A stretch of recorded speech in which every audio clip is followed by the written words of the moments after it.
So Jung had a unique perspective on emotional suffering and its role in the individuation process and in the life of the individual, because he saw the psyche as a system with a telos, an aim, a goal of balance, of growth, of evolution of the personality.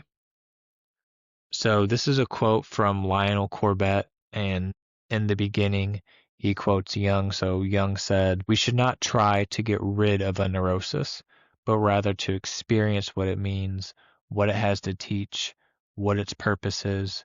We do not cure it, it cures us." Then Corbett continues, by this he means that there is some split-off aspect of the personality that needs to be integrated.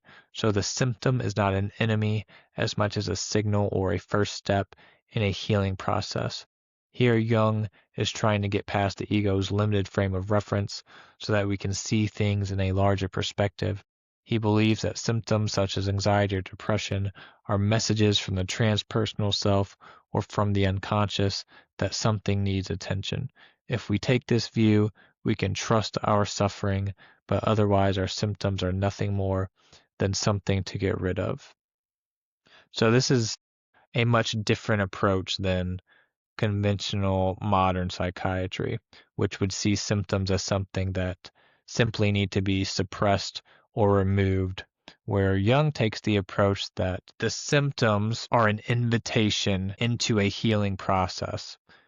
So we must dialogue with them, ask them what they're trying to teach us, what the message is, reflect on why they are there, why is the psyche sending us these symptoms? Because if we do not have this attitude, then we are going to miss out on what our psyche is trying to tell us, where it's trying to take us, where are the symptoms trying to take us, and we are going to miss out on the opportunity for growth. So while Jung saw suffering as a natural aspect of life, as something that has a utility to it, something that is used by the human spirit to be a catalyst for growth and change, he differentiated natural suffering from neurotic suffering, which we could consider neurosis or mental illness. So he believed that suffering was an intrinsic part of life that was necessary, as it is often tied to initiatory experiences and ordeals needed for individuation and developing the personality. So, in a psychological sense, natural suffering is meant to make us reflective, to take stock of our situation, to honestly assess the inner organization of our personality, and to figure out what needs to change, what steps we need to take to support our inner self. It is a motivating force for evolution.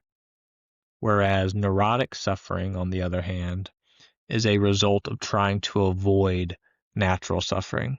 So it's the suffering that occurs whenever we turn away, ignore, try to numb ourselves, and refuse to confront whatever dilemma is in front of us, whatever responsibilities that life is demanding of us. So it is a refusal to begin the crucial yet difficult process to take a necessary developmental step, which keeps us in stagnation and greatly increases and compounds the suffering that we deal with. So, in the words of Jung, a starting point when confronting neurotic suffering is often to ask, what is the task which the patient does not want to fulfill? What difficulty is he trying to avoid? So this can provide insight into what is the core of the neurosis that is causing the intensity of the suffering or causing the symptoms to manifest in the way that they are manifesting. And Corbett follows up on this by saying that is, we suffer when we cannot deal with an important life task or take a necessary developmental step. So this inability or refusal to take a step towards growth, to shy away from what your inner self is asking of you, to avoid the responsibilities demanded of you by life, this is the core of neurotic mental suffering.